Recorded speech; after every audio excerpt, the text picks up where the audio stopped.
de nuevo. En el anterior video, hace escasas semanas, cuando hablábamos sobre Moisés y la religión monoteísta, sé que hubo un par de instantes, un par de afirmaciones que quizá como mínimo causaron algo de sorpresa. Y así se me ha hecho llegar. Bien, la primera de ellas es cuando dije, estábamos analizando en el cuadro, hablábamos sobre la confesión de fe hebrea, Shema Israel, recordaréis, y allí dije que la palabra Dios no existe, no está en la Biblia. Y efectivamente, la palabra de Dios no existe en la Biblia y no está, pero sé que necesita ser explicado porque me dicen cómo es que entonces yo puedo leerla prácticamente en cada una de sus páginas. Requeriré de un poco de vuestra paciencia y pondré todo el contexto y todo el empeño necesario para hacerlo. La segunda cuestión es sobre el asesinato de Moisés. Esta teoría que el teólogo alemán contemporáneo de Sigmund Freud escribió diciendo que aquel pueblo rebelde que había salido de Egipto, todos conocéis perfectamente la historia, acabaron por asesinar al líder debido a las presiones de sus mandamientos, debido al hambre que pasaban en el desierto, por la disconformidad de las leyes que les imponía el líder Moisés, etcétera, etcétera. Todos conocéis perfectamente esa historia. Las dos cuestiones las voy a abordar ahora seguidamente. La primera lo haré con un cuadro que he preparado a propósito y hablaré sobre la palabra Dios, cómo la palabra Dios ha llegado hasta nuestras Biblias, cómo es que yo afirmé que no existía, pero en cambio la encontramos en cada una de sus páginas. La palabra Dios llega hasta nosotros después de un interesante recorrido lingüístico que implicó algunos pasos, incluso tuvo que traspasar algunas barreras y fronteras culturales. No es, por lo tanto, una expresión que nos llegara traducida desde su idioma original hebreo hasta el español o cualquier otra lengua. Pero antes de hablaros en sí de esta palabra, que como os he anunciado lo haré delante de un cuadro preparado a propósito, quisiera rogaros unos instantes de indulgencia porque quiero transportaros al mundo griego antiguo. Homero compuso sus dos grandes obras, la Ilíada y la Odisea, en el siglo VIII, diré siempre antes de la era común, sobre los años 700 a 750. Pero estas dos grandes leyendas están ambientadas en la edad del bronce reciente, sobre los años 1200 al 1300. ¿Quién no ha escuchado hablar de la guerra de Troya o quién no ha conocido nada acerca del héroe Ulises queriendo regresar hacia su tierra Ítaca? Ya advierto que no voy a vincular de ninguna manera, y lo repito, no voy a vincular de ninguna manera estas dos grandes epopeyas con lo sucedido a otras gentes que salieron también en esa época del bronce reciente, salieron de una cierta tierra donde eran esclavos, según el Tanaj hebreo, subieron hacia Canaán y lucharon por conquistar aquella tierra hasta establecerse y acabar siendo la nación de Israel. Pero esto que he hablado acerca de las obras homéricas significa que desde aquellos hechos de la Edad de Bronce hasta que quedaron en su forma literaria, transcurrieron 5 siglos. Este lapso de tiempo también sugiere que durante el tiempo en el que no habían sido escritas, se habían mantenido en su forma oral, de transmisión oral a través de sus poetas, o fueran, en el caso de las escrituras hebreas, fueran sus profetas o fueran sus sacerdotes.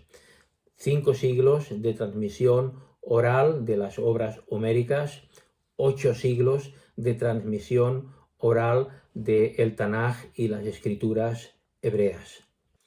pero aún no queriendo establecer ningún paralelismo entre las obras homéricas y el Tanaj hebreo, porque intentar establecer este paralelismo sería forzar e incluso retorcer de manera innecesaria los textos. Sin embargo, no es nada difícil encontrar una analogía perfectamente alineada en cuanto a la idea de los dioses griegos con los dioses de Canaán. ¿Quiénes eran aquellos dioses griegos? ¿Cómo se llamaban? ¿Cómo se comportaban? ¿Por qué intervinieron en la vida de los seres humanos? ¿Por qué exigían continuos sacrificios cuyo humo les calmaba? ¿Por qué necesitaban de continuas libaciones? Quizá esta palabra requiera una pequeña explicación. Libaciones procede de una raíz hebrea que es la palabra shakar, que significa embriaguez o bebidas embriagantes. Todo ello, pues, como decía, en completa armonía con los dioses cananeos y en especial con el llamado Jehová, el Dios de los israelitas, de lo cual nos han llegado incontables relatos a través de su Biblia, a través de su Tanaj. Vamos ahora ya, pues, a pasar al cuadro donde desglosaremos el contenido y la transición de la palabra original hasta que ha llegado a nosotros en nuestras Biblias la palabra Dios. Bien, pues aquí tenemos el cuadro que os había anunciado, un cuadro casero, como siempre, y comenzaremos por la parte izquierda, con la palabra Elohim. La palabra Elohim es una palabra gramaticalmente plural, siempre es plural, pero se utiliza también en modo singular. ¿Cuándo hemos de encontrarla en singular y cuándo en plural? ¿O por qué? Cuando en una frase encontramos el verbo y el adjetivo en plural, estaremos hablando de dioses. Cuando en una frase encontramos el verbo y adjetivo en singular, estaremos hablando del Dios de los cielos, el Dios único, Dios o dioses. Pero si tenemos que leer esta palabra sin ningún contexto gramatical, leeremos dioses, porque es gramaticalmente una palabra completamente plural. Sus raíces son el o Elohá, que son curiosamente singulares. Esta palabra Elohá se encuentra, por ejemplo, en libros poéticos. Muy pocas ocasiones, contadas ocasiones, la he encontrado en el libro de Job y también me la he encontrado en el Canto de Moisés, en el capítulo 32 del libro del Deuteronomio, 32:15 para ser precisos. Pero en la Biblia que seguramente tenéis en casa, leeréis Dios. No leeréis ninguna forma poética diferente y nos perdemos así la riqueza cultural o poética que pudiera haber querido transmitirnos el autor de ese texto. Elohá, traducido por Dios. Cuando vamos al término el, siempre lo encontramos con algunos adjetivos. Shaddai, Elión, Olam, traducidos por Todopoderoso, Altísimo o Eterno. Ya os adelanto que también son traducciones incorrectas y me atrevo a decir incluso traducciones malintencionadamente incorrectas. Vamos a la palabra Shaddai, sería el Dios Todopoderoso que encontramos en nuestra Biblia, el Shaddai. Shaddai, como mínimo, tiene tres acepciones. La raíz de la palabra Shad, que significaría pecho, indicando así un amor maternal, de pecho materno, como quien cuida a un recién nacido. Otra acepción sería, y está en algunos comentarios bíblicos, el, es decir, Dios de las montañas. Esta no tiene demasiado sentido, aunque también procede de una raíz, de la raíz Shat. Pero la más aceptada sería la que procediendo de la raíz Shadat. La raíz de la palabra Shaddai Si es Shaddad, como parece ser, entonces no significa todopoderoso, obviamente, sino que significa destructor o el que destruye. Destructor o el que destruye. Cuando Jehová se le presenta a Abraham en el capítulo, esto está relacionado en el capítulo 17, verso 1 del libro del Génesis, le dice: yo soy el Dios todopoderoso. Está escrito en nuestras Biblias. Yo soy el Shaddai. Anda delante de mí y sé perfecto o sé íntegro. Escrito todopoderoso, pero en realidad le diría: yo soy el que destruye. Yo soy el Dios destructor. ¿Por qué tiene sentido no solamente lingüístico, sino también en el contexto de la frase? Bueno, concretamente en ese capítulo 17 del verso 1 del Génesis, cuando volteas una página de la misma Biblia, ya te encuentras con el relato de la destrucción de Sodoma y Gomorra, la preparación y los planes que hacen y la discusión que tiene Abraham con este Elohim, con este Jehová.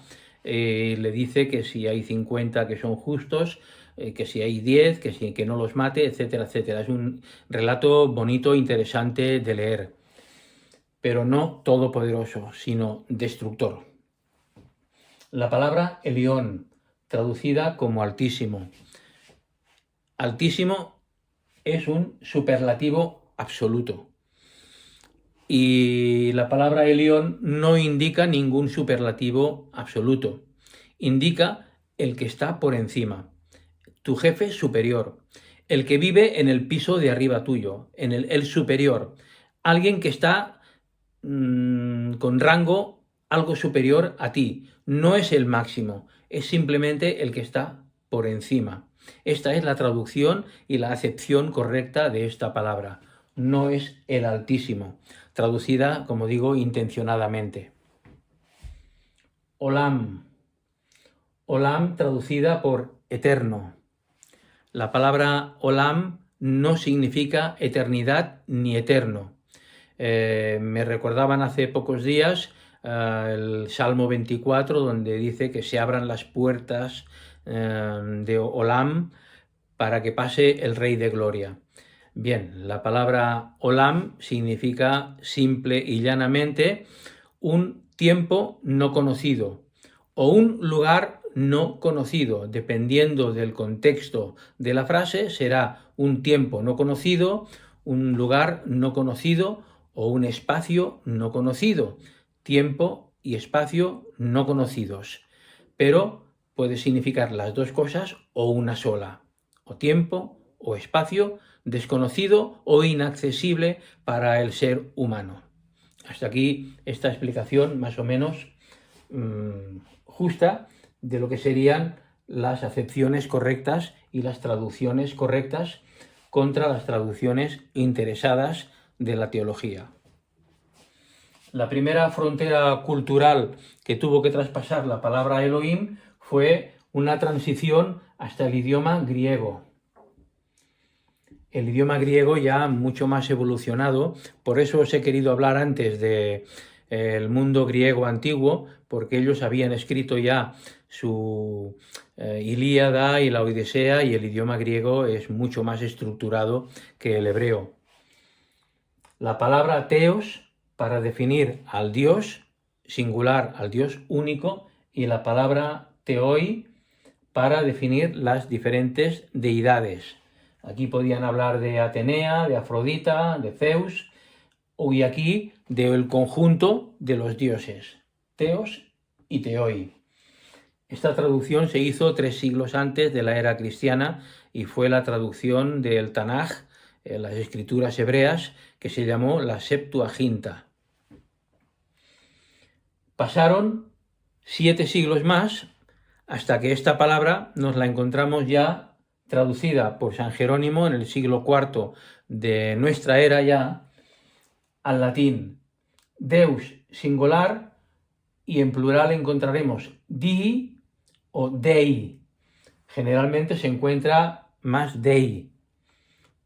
Singular, y plural.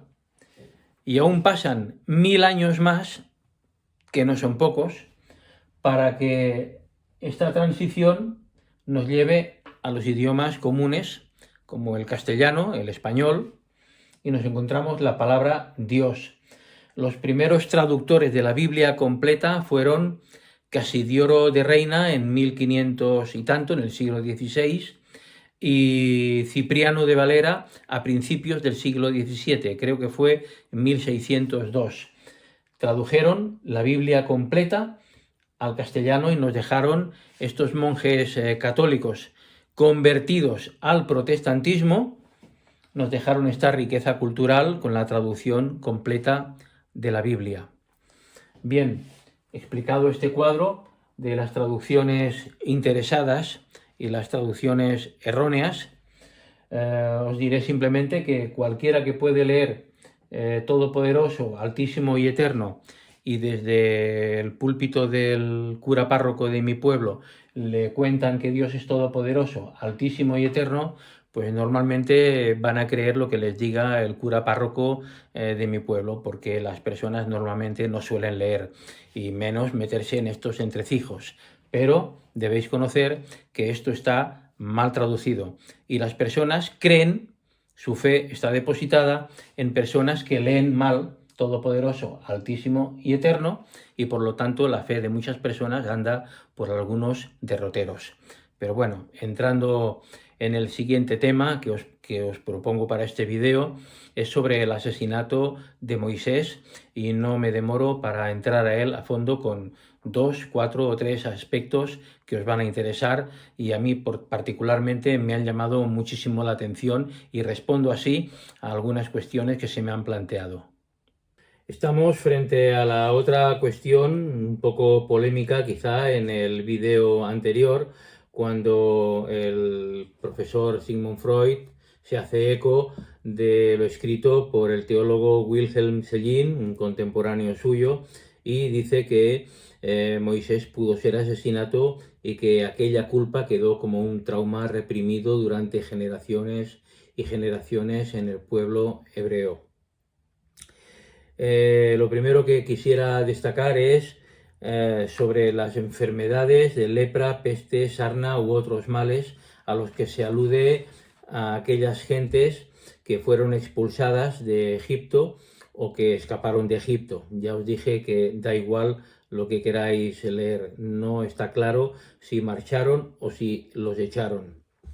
Pero no es ninguna de estas enfermedades. La enfermedad que esta gente padecía no era ninguna de estas. Era, digamos, que eran apestados por ser herejes, porque habían entrado en la religión de Atón, porque estaban creyendo en el Dios único, porque habían negado a las demás divinidades del panteón egipcio. Por lo tanto, estas enfermedades, sarna, lepra, peste y otras enfermedades, como dicen los escritores antiguos, se deben leer en el contexto de la gran herejía, de la gran sorpresa, de la gran catástrofe que causaron en Egipto durante aquella generación de gente que creyeron en un Dios único contra los dioses de la tradición egipcia.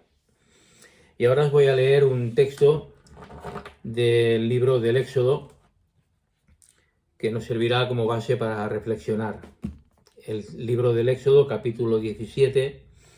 Estas gentes que habían escapado, que llevaban ya meses circulando por el desierto, se encuentran sin agua, sin comida, con los niños llorando, los animales sedientos, y en fin, una calamidad de viaje.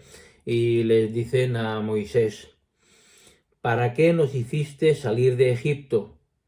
¿Para matarnos de sed junto con nuestros hijos y nuestros animales? Moisés entonces clamó al Señor diciendo: ¿qué voy a hacer con esta gente? Un poco más y me matarán a pedradas. Este es el texto que pudo servir de base también para el estudio de Wilhelm Schelling, cuando afirmó que aquel pueblo violento, aquel pueblo harto de aquella situación tan gravosa, denunciaba su precariedad, su sed, su hambre, que sus hijos morían, que su ganado moría por el desierto y que no había solución ni se la esperaba. ¿Qué haré con este pueblo? ¿A poco me matarán a pedradas? Esta es una de las traducciones más fieles que he encontrado. Tengo 4 o 5 y esta es una de las más fieles. Sabemos también que el personaje de Moisés, tal y como está descrito en el Antiguo Testamento, no es un personaje de la historia, es un personaje de la memoria colectiva que pertenece a la memoria colectiva judía, hebrea. Y lo tengo que repetir, no es un personaje de la historia, sino un personaje de la memoria, pero tal y como está escrito en el Antiguo Testamento. Es que tiene que quedar muy claro esto. Pero no obstante, para el pueblo hebreo, para los judíos, Moisés representa el mayor de los líderes, el mayor de los profetas. Incluso se le atribuyen la escritura de los 5 primeros libros de la Biblia, desde el Génesis, Éxodo, Levítico, Números y Deuteronomio, todo el Pentateuco. Sin este personaje no se concibe la historia del Éxodo. Sin este personaje no se concibe una travesía por el desierto, ni la entrega de las leyes o mandamientos, ni la fundación, por lo tanto, de la antigua nación de Israel. Todo esto según el propio pueblo hebreo. Pero Moisés, el Moisés de la Biblia, como digo, no es un personaje de la historia, sino que se encuentra como un personaje de la memoria colectiva del pueblo hebreo. Sí pudo existir, no obstante, un personaje como el que nos describe el historiador antiguo Manetón del siglo III antes de la era cristiana, un sacerdote del templo de Iunu o Heliópolis, donde se estaba desarrollando aquella teología del Dios único que abrazó el faraón Amenhotep IV, luego cambiando su nombre por el de Ajenatón. Pero el personaje Moisés, tal como está descrito en la Biblia, pudo ser una recreación literaria. Recordad que pasaron 8 siglos desde aquellos hechos hasta que el Tanaj hebreo fue compuesto finalmente, con 800 años correspondientes de tradición y transmisión oral. Esto no lo perdamos de vista. ¿Qué sabemos, pues, acerca de la muerte de Moisés? Si no fue lapidado por aquellas gentes que estaban pasando penurias en el desierto y viendo morir de sed a sus hijos y su ganado. ¿Qué podemos aportar si no fue asesinado, como defiende la tesis del teólogo Sellín y recoge el doctor Freud en su obra? Vamos a ver entonces cuál es la versión oficial acerca de este hecho. Y tal versión oficial no puede ser otra que la recogida en la propia Sagrada Escritura en el capítulo 34 del Deuteronomio, y prometo que la lectura será muy breve. Y dice así: el contexto de esta lectura es que Moisés ha llegado a un monte muy alto donde Dios le muestra ya la tierra prometida y le dice: y le dijo Jehová, esta es la tierra de que juré a Abraham, a Isaac y a Jacob, diciendo, a tu descendencia la daré. Te he permitido verla con tus ojos, mas no pasarás allá. Y murió allí Moisés, siervo de Jehová, en la tierra de Moab, conforme al dicho de Jehová, y lo enterró en el valle, en la tierra de Moab, enfrente de Bet Peor, y ninguno conoce el lugar de su sepultura hasta hoy. Este es el relato, este es el hecho. Moisés ha muerto, y del escrito, de lo que hemos leído, no se puede extraer ninguna otra razón que no haya sido que murió de muerte natural. Y aún más, teniendo en cuenta que, según el mismo relato, Moisés ya tenía 120 años. Paréntesis. Edad, por cierto, límite establecida por el mismo Dios, según cuenta el libro del Génesis en el capítulo 6. 120 años serán los días del hombre. Ese es el relato. Y allí mismo, donde muere Moisés y es enterrado y nadie conoce su lugar, pero a propósito de este mismo asunto, en la última epístola del Nuevo Testamento, una epístola muy cortita de Judas, en el verso 9, si mal no recuerdo, se nos dice que en un momento determinado de nuestra historia o fuera de ella, no hay precisión ni dato alguno, Satanás y el arcángel Miguel lucharon por encontrar el cuerpo de Moisés. No se me ocurre ni soy capaz de hacer ningún comentario al respecto, por lo tanto dejo el texto y el resumen de este texto a vuestra imaginación. De un lado tenemos el posible asesinato de Moisés a manos de aquellas gentes que estaban pasando tantas dificultades y penurias en el desierto. Frente a este relato, frente a esta tesis del doctor Sellín, nos encontramos con la versión que debería ser la verdad, la versión oficial, la más cierta, puesto que es la contenida en las Sagradas Escrituras. Pero como no hay dos sin tres, vamos a leer un último texto y prometo también ser muy breve, y con este texto ya iré concluyendo. No es un texto cualquiera, pues está escrito por un judío de la antigüedad, muy venerado y conocido en el mundo hebreo y muy admirado en el mundo cristiano también. Se trata ni más ni menos que del gran Flavio Josefos. Voy a leer, por lo tanto, Flavio Josefo, Antigüedades de los Judíos, tomo 1, y capítulo 48. El texto será breve y se refiere, lógicamente, al mismo texto que hemos leído en la Sagrada Escritura, pero con el que vamos a tener una visión algo diferente. Cuando llegaron al monte llamado Abarim, que es una montaña muy alta situada frente a Jericó, ofreciendo al que estaba sobre ella una vista de la mayor parte de la excelente tierra de Canaán, despidió al Senado. Moisés despidió a quienes le acompañaban. Y cuando iba a abrazar a Eleazar y a Josué, un sacerdote y el líder que le iba a suceder, mientras seguía conversando con ellos, de pronto se ciernó sobre él una nube y Moisés desapareció en el valle. Este es el relato, ni asesinado ni de muerte natural, sino desaparecido o abducido, poned la palabra que queráis, en medio de una nube. Pero aún siguen una línea más y dice: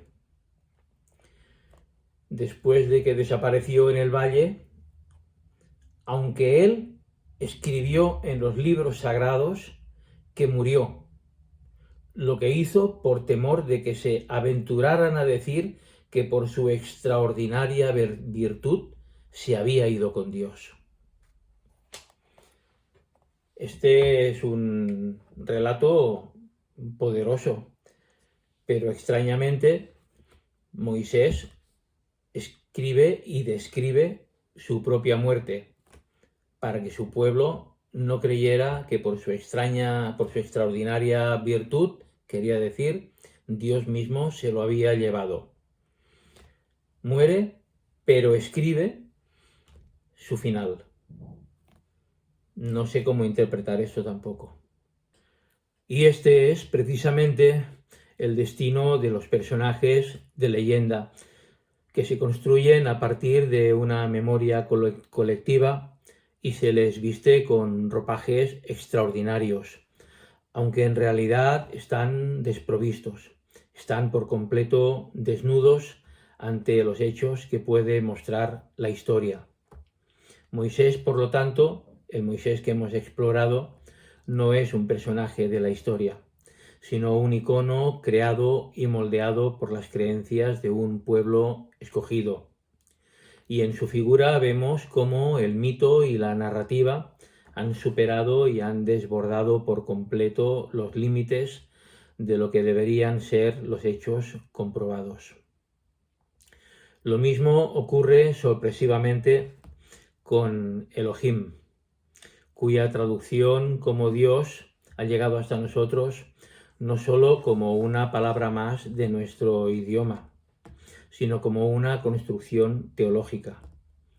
Pues a través de los siglos la religión ha creado y manipulado esta idea hasta transformarla en un concepto muy poderoso.